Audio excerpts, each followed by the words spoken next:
Bueno, buenas noches. Vamos a presentar el diseño de lenguajes de programación. Mi equipo está conformado por Misael, Marcos y Daniela y su servidor Richard. Entonces vamos a presentar la diapositiva. La primera sección nos habla acerca de la característica de lenguajes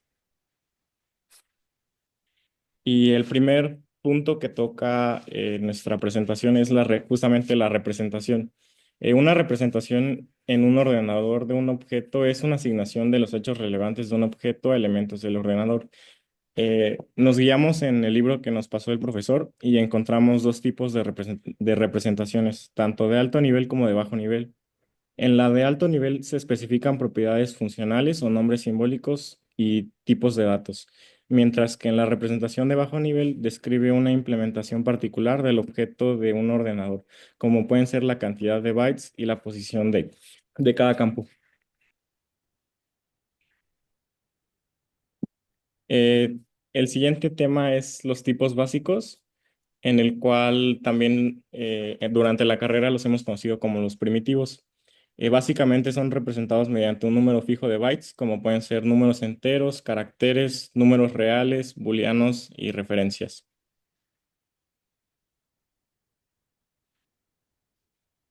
También encontramos tipos de datos compuestos. Los lenguajes de programación incluyen mecanismos que definen nuevos tipos de datos a partir de dichos tipos básicos. Los principales que encontramos fue la enumeración, que es básicamente donde definimos un tipo de dato como la enumeración de un conjunto de valores básicos. Los productos, que son un tipo de datos como el producto cartesiano o demás. Encontramos también uniones, que pueden ser, que estos pueden dar nombre a los componentes y pueden también denominarse variantes. Y por último, el que todos conocemos, las listas o arrays, que dependiendo de los lenguajes de programación se manejan de distintas formas y tienen sintaxis distinta. Bien, también encontramos expresiones y operadores. Em, pues sí, básicamente una expresión en un lenguaje forma el núcleo del lenguaje. Sin operadores no podríamos hacer prácticamente nada, es lo más básico en un lenguaje de programación. Básicamente se usa para definir valores. Y aquí tenemos un ejemplo de una expresión matemática justamente expresada en un lenguaje de programación. Podemos ver que tenemos el símbolo de multiplicación. Representamos a pi mediante pi al seno y demás. Por último, las expresiones y operadores es otro tema que abarcamos. También la definición de operadores del usuario. Es básicamente que algunos lenguajes permiten que el programador defina un conjunto de operadores propios, además de los predefinidos. Esto para darle un poco más de amplitud o de espacio al programador. La definición de estos operadores suele requerir la especificación asociativa y la precedencia para resolver el análisis de expresiones. Y aquí tenemos un ejemplo del lenguaje Haskell, en el cual representamos de la misma forma una función. La diferencia es básicamente a nivel sintáctico y no semántico. Y aquí abajito tenemos el ejemplo. Bueno, yo voy a comenzar a hablar del 2.5, que viene siendo la declaración de expresiones. Una de las características que es importante en estos lenguajes de programación es simplificar las definiciones de las expresiones, utilizando como las declaraciones locales. En vez de usar la expresión bueno, que tenemos aquí a continuación en la imagen, que es como lo entendemos nosotros a nivel, pues ya sabes, natural. Nosotros en los lenguajes de programación vamos a reemplazarlos a través de variables o palabras reservadas, usando el mismo tipo de forma, pero con otro contexto y reglas que tienen estos lenguajes de programación.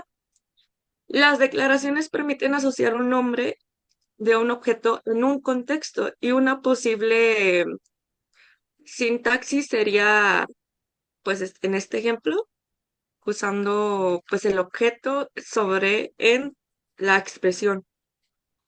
Otros tipos de declaraciones están acá, como, bueno, que pueden ser varias declaraciones, como x igual a 12 más y igual a 12, y aquí se entran en el conjunto de contextos. Estas imágenes son a través de ejemplos del lenguaje Haskell. Otra cosa, las declaraciones aparecen en múltiples contextos. En programas como el lenguaje C se consideran como una serie de declaraciones de funciones. Esto hace que en las funciones se asocien con un identificador que viene siendo el nombre de la función y la definición de la función, que es la que incluye el tipo y el código en el que se va a ejecutar. Y el sistema de módulos de los lenguajes también se considera como una serie de declaraciones que asociadas a un identificador y hay un objeto. También pueden ser declaraciones recursivas, en las cuales son las que se repiten infinitamente y bueno, es un tipo de forma para expresarse. También están las evaluaciones de las expresiones, que son con declaraciones locales. Estas requieren una utilización de un entorno o contexto en la cual se busca el valor de la variable. Y en el ámbito, la expresión define el conjunto de asociaciones de variables a valores que se utilizan a evaluar dicha expresión. Las variables pueden obtener sus valores del entorno en ámbitos estáticos o en el que son utilizadas como ámbitos dinámicos. En el ámbito estático se puede obtener como en este ejemplo, que viene siendo x igual a 1, y igual a x y z que puede tener otro tipo de declaración. Con el ámbito estático puedes obtener un valor diferente, ya sea 3 o en Y y X. Y en el ámbito dinámico esto puede cambiar y se obtendría en X un valor de 4, ya que el entorno que se utilizan es diferente al de 2. Ahora, actualmente los ámbitos, la mayoría de los lenguajes estructurados solo usan el tipo de ámbito estático. Las variables y asignaciones. Ay, bueno, la utilización de declaraciones permite definir variables como identificadores en las que se asocia un valor en un determinado ámbito. Este tipo de declaraciones son las que se utilizan tradicionalmente en otras disciplinas, como lo son las matemáticas. Este, este, en este tipo de declaraciones, la asociación de un valor a una variable se realiza externamente y no se puede modificar la expresión. Así como está la expresión que se muestra acá, que es como una de valor matemático, el la constante y no puede cambiarse por medio del programa, o sea, ya está asignada por medio del modelo matemático. En cambio, en un lenguaje de programación, estas cambian porque, bueno, son variables actualizables, las que, pues, hace referencia a las que se pueden modificar gracias a que se hacen referencias a una porción de memorias durante la ejecución del programa. El control de ejecución es un operador de secuencia que toma dos instrucciones como argumentos y se ejecuta la instrucción al finalizar esta, ejecutando la siguiente instrucción. Esto se utiliza habitualmente con un punto y coma, y hay otros tipos de funciones que vienen siendo como la construcción más elemental, como el flujo de control de un programa en las sentencias, como el goto. Otro tipo de control de ejecución viene siendo el operador condicional con el if, then, else. Y otro de estos ejemplos también durante la condicional puedes agregar el otherwise, que esta es la que se incluye como una alternativa para que por si ninguna de las condiciones pueda cumplirse. Las sentencias repetitivas también se ejecutan reiteradamente en una serie de instrucciones hasta que se pueda cumplir esa condición, al igual que las excepciones asíncronas, que son las que son lanzadas como consecuencia de ejecución del programa. En este ejemplo es un try catch que cualquier excepción que atrape, pues ya te va a dar a ejecutar alguna instrucción debido a esto. Y para finalizar, existen las excepciones asíncronas. Estas son las que se producen por causas ajenas a la ejecución, como por ejemplo las interrupciones del usuario, los tiempos límites y los errores del sistema. Estos son difíciles de capturar y esto solo ocurre como cualquier detalle a la hora de ejecutarse el programa.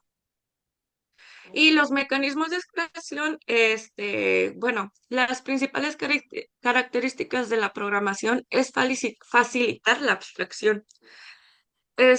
Cuando un patrón se repite en numerosas ocasiones, se define con una abstracción que capture la parte común y lo tome como un parámetro para las partes que varíen.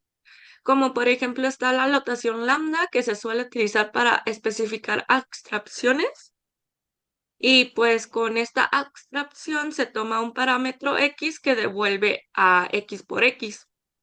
Y la aplicación de esta abstracción consiste simplemente en sustituir el parámetro por un valor concreto, denominado argumento. Las abstracciones también en los lenguajes de programación toman el nombre como funciones o procedimientos, y es posible combinar abstracciones con declaraciones locales. Y otra posibilidad es la utilización de las definiciones recursivas.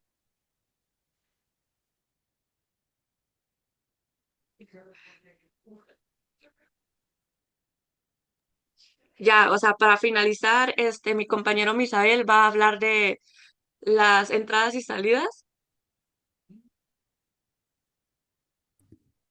Bueno, en cualquier lenguaje de programación se tiene lo que es el input y el output. Eso es muy necesario para que un programa cumpla su propósito, dando una entrada de algún dato y recibiendo alguna salida una vez generado un proceso. ¿Ok? Ah, siguiente.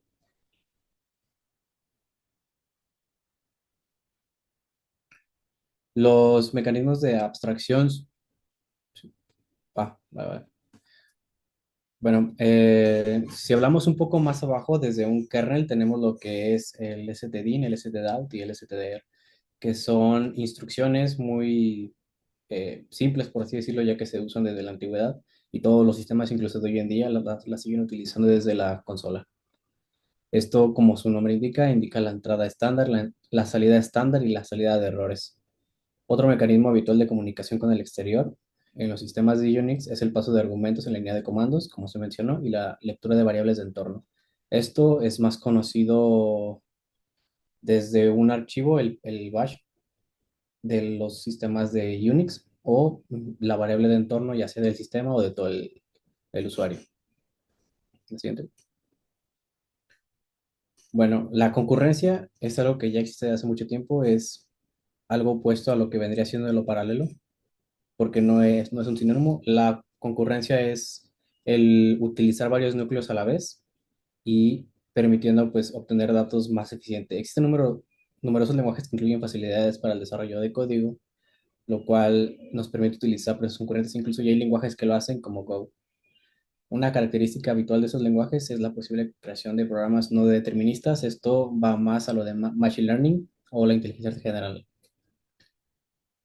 Y la siguiente. Ok, clases, objetos y herencia. Bueno, una definición de lo que vendría siendo la programación orientada a objetos es que nosotros utilizamos una estructura o un paradigma, que en este caso es el de Poe, con el cual estructuramos un código y este al ejecutarse contiene lo que son comportamientos y atributos. Entonces, de esto, pero ¿cómo se genera? Bueno, primero tenemos que dar paso a lo que es la encapsulación, que es el manejo de los comportamientos. Manejamos el scope que tienen, manejamos el sentido y su salida ya sea, bueno, en este caso en general en Java, vendría siendo el protegido, el público y el privado. Y hablando de clases y objetos, tenemos que una clase de forma sencilla es un molde el cual tú vas a construir, con el cual tú vas a generar objetos. Y la clase es la que tiene los comportamientos. La siguiente. Ya hablando específicamente del objeto, como se menciona, es una instancia de una clase y tiene su propio estado. Eso significa que cada objeto es independiente de los demás. Pueden compartir los métodos y la estructura, pero sus datos son independientes. Y de un objeto surge el concepto de herencia, el cual involucra que tú puedes pasar los comportamientos y atributos de un objeto a otro. Y eso puede hacerse de muchas maneras. Ahí tenemos un ejemplo de un comportamiento de herencia simple donde colocamos dentro de la clase de persona, podemos colocar los dos o solamente uno. En este caso, puede ser una persona puede ser alumno o una persona puede ser profesor. ¿Siente?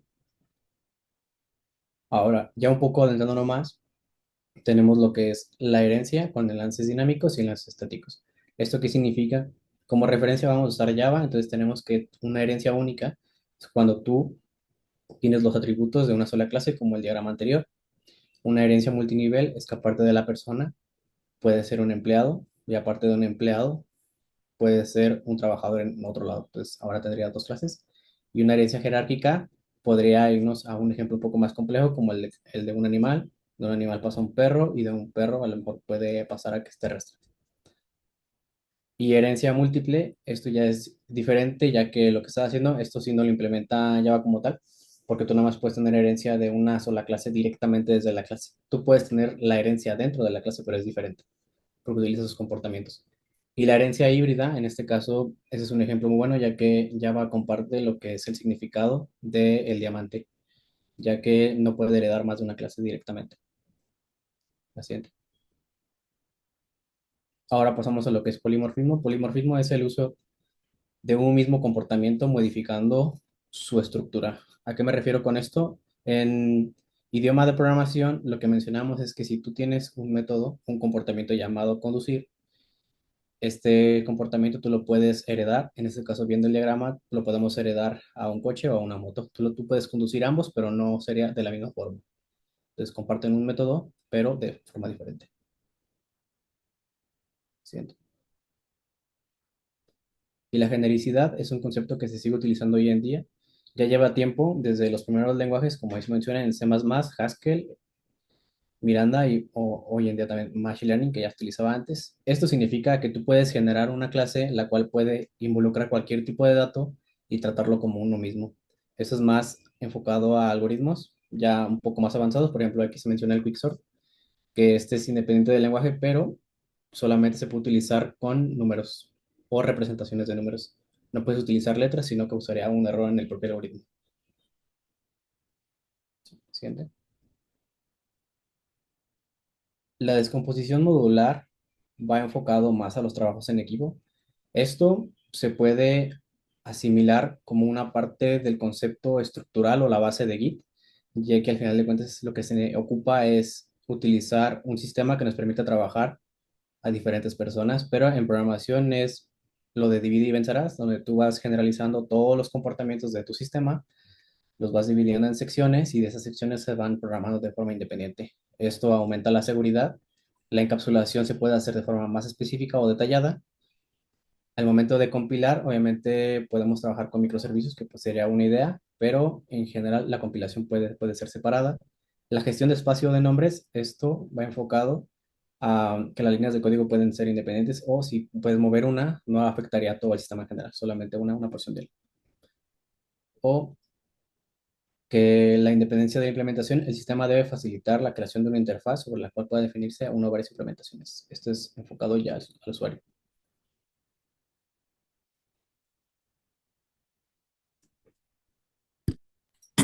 Bueno, muy bien. Ahora hablaremos acerca de las familias de los lenguajes. Bueno, para empezar, hablaremos acerca de los lenguajes imperativos. Pues los lenguajes imperativos, en términos simples, se basan en describir un algoritmo como una secuencia de instrucciones. Estas se ven modificadas en el estado del programa. Eh, eh, este es el paradigma más antiguo y sigue siendo utilizado actualmente en programación de sistemas y aplicaciones de bajo nivel. Un ejemplo claro de cómo sería la programación en lenguajes imperativos, pues es directamente en la máquina de von Neumann. Y pues tenemos que toman el modelo teórico de las máquinas de Turing. Bueno, algunos lenguajes imperativos que tenemos es Fortran, COBOL, Algorithmic Language y Beginner's All Purpose Symbolic Intrusion Code. Bueno, empezando por Fortran, pues es el acrónimo de Formula Translation. Este lenguaje fue desarrollado por Bacchus en 1955. Fue de los primeros lenguajes en el cálculo científico de alto nivel y pues nos facilitaba descripción de fórmulas matemáticas. COBOL, este lenguaje, pues igual que el anterior, es el acrónimo de Common Business Oriented Language. Este lenguaje fue desarrollado a principios de los 60 para usar una sintaxis inspirada en el lenguaje natural del inglés, con el objetivo de poder facilitar su legibilidad. El ALGOL fue diseñado por un comité internacional a principios de los 60. Este lenguaje contenía parámetros, bloques estáticos, recursividad y funciones de primera clase. Eh, Se utilizó más que nada para descripción de algoritmos y BASIC fue desarrollado por Cruz y Kemeny en los principios de los 60 y pues su principal uso era proporcionar una computación sencillo y utilizable por cualquier persona que no fuera necesariamente afín a los temas de la informática. La siguiente, por favor. También tenemos a Pascal, a C y Ada. Pascal pues, fue creado por Wirth en 1970. Su propósito era desarrollar un lenguaje simple para la programación de una forma sistemática. El lenguaje C, que es el que más conocemos de estos, fue desarrollado al principio de los 70. Es hijo de un lenguaje que se llama B y B fue hijo de un lenguaje que era A. Fueron adaptaciones de los mismos y fueron mejoras. Al final quedó C como lenguaje principal. Pues fue un lenguaje de programación para el sistema operativo Unix. Ofrecía a los programadores un nivel de abstracción adecuado y pues bueno, sigue utilizándose actualmente debido a su disponibilidad de compiladores en lenguaje de sistemas de múltiples plataformas. Y también tenemos ADA, que fue desarrollado en el 75. Eh, este lenguaje tenía como finalidad ser fiable para aplicaciones empotradas o embedidas en sistemas de tiempo real. Su propuesta fue desarrollada por el Departamento de Defensa de Estados Unidos y pues, nos proporciona mecanismos de definición de tipos abstractos. Algo que hay que mencionar acerca de los lenguajes imperativos es que, bueno, su ejecución es secuencial, las instrucciones tal como se escriben, así se ejecutan en el orden en el que son escritas. Se usan variables, almacenan pues valores, como bien hemos visto en otros lenguajes. Usa estructuras de control como if, switch, for, un while, y tienen modificaciones de estado, o sea, usamos asignaciones como el símbolo de igual, y pues para cambiar los valores en memoria, y tiene algunos otros efectos secundarios como funciones que pueden modificar variables globales o que pueden interactuar con el sistema. La importancia de este tipo de lenguajes es que como bien mencionaba, pues es la base de la mayoría de los sistemas, digo, de los lenguajes modernos. Son fáciles de entender y aprender porque están basados principalmente en el lenguaje natural y pues son eficientes ya que nos dan control preciso sobre memoria de ejecución. Ahora pasaremos a los lenguajes funcionales. Bueno, los lenguajes funcionales tenemos que los programas se construyen usando funciones puras como tal. No modificamos el estado global ni tenemos efectos secundarios, como bien lo mencionábamos en los lenguajes imperativos. Este es un paradigma matemático y pues es popular en aplicaciones escalables y concurrentes. Bueno, una de sus características clave es que, pues bien lo mencionaba, utiliza funciones de orden superior. Algunos ejemplos de lenguajes funcionales tenemos a Lisp, fue creado en 1958, es utilizado para inteligencia artificial, permite metaprogramación, pero no es puramente funcional. Siguiente, por favor. También tenemos a Scheme, que fue desarrollado en el 75. Es un dialecto basado en Lisp, con un ámbito estático. Esto es usado más que nada para la enseñanza. Tenemos Machine Learning, también en el 75. Es un chequeo estático con inferencia de tipos, combina eficiencia y modularidad. Y Haskell, que fue desarrollado en el 90. Es un lenguaje puramente funcional con evaluación perezosa y resolución de sobrecarga. Siguiente, por favor. Bueno, antes de continuar a los lenguajes orientados a objetos, solo para mencionar pues, sus características de los lenguajes funcionales, como bien mencioné, tienen funciones puras, siempre devuelven un mismo resultado para mismos argumentos, son inmutables, no modificamos variables, en su lugar se crean nuevas variables. Tenemos expresiones en lugar de sentencias, no hay ni variables globales ni estados mutables. Eh, Usamos un extensivo a la recursión, que en lugar de bucles usamos llamadas recursivas. Pues nos generan funciones de órdenes superiores, como bien lo mencionaba, y tenemos una evaluación diferida, que son expresiones que solo se evalúan cuando es necesario. Y bueno, su importancia que facilita la concurrencia y paralelismo, evitando errores del estado compartido. Es un código fácil de testear y mantener debido a la ausencia de efectos secundarios, como los lenguajes imperativos que vimos anteriormente, y normalmente es usado en Big Data para inteligencia artificial y sistemas distribuidos. Bueno, ahora hablaremos acerca de los lenguajes orientados a objetos. El paradigma orientado a objetos básicamente organiza código en clases, es donde entramos en las definiciones de clases y objetos y promovemos la reutilización de código y modularidad. Eh, bueno, este tipo de lenguajes es el que más tenemos presente nosotros como ingenieros en sistemas, ya que pues lo que vemos durante toda la carrera es Java y en algunas materias también vemos Python. Python como tal no es un lenguaje puramente destinado a objetos, pero permite la programación a objetos. Algunas características eh, de la programación orientada a objetos es que tenemos el encapsulamiento o la encapsulación, que es la agrupación de datos y métodos en clases, donde ocultamos detalles internos, como bien ya sabemos, eh, cambiando el ámbito de las funciones o de las variables que nosotros definamos. Siguiente, por favor.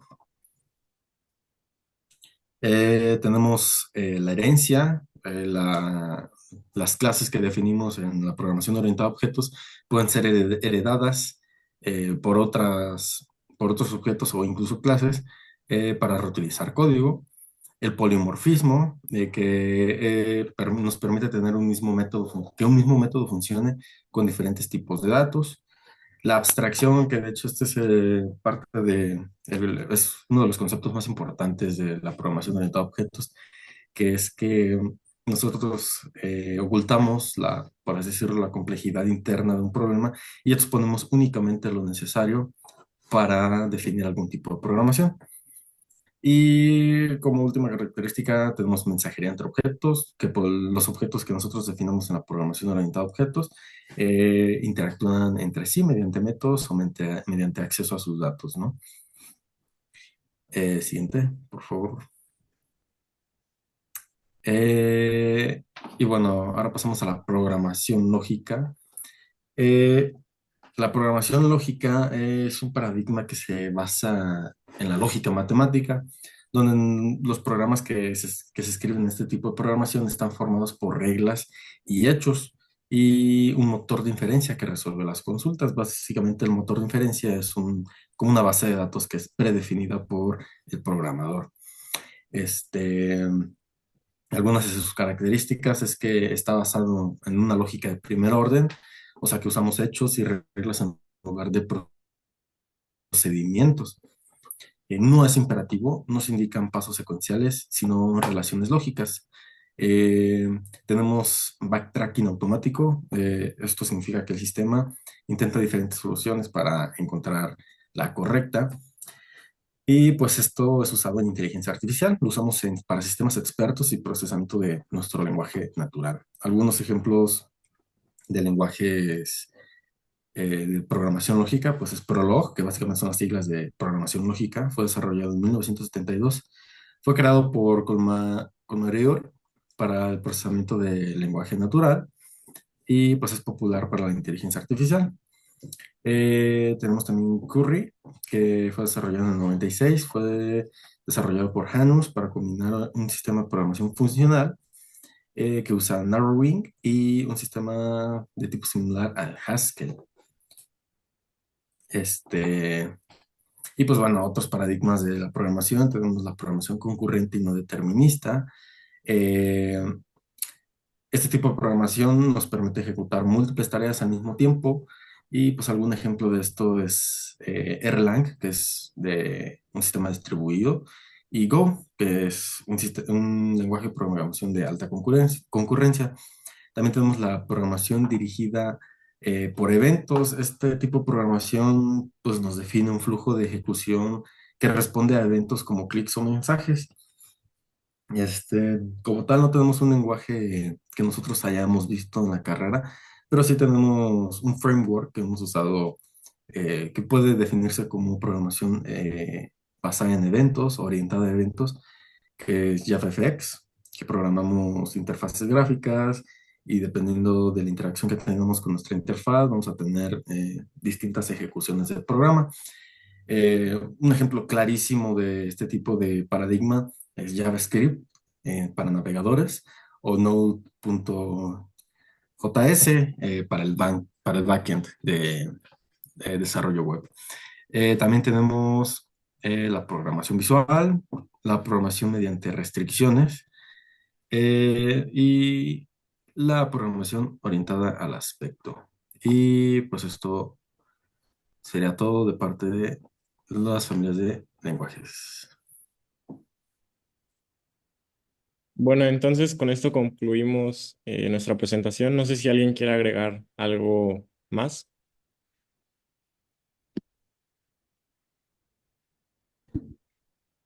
¿no? De nuestra parte ya es todo lo Ok, que teníamos que platicar. ok, entonces sería todo. Muchas gracias.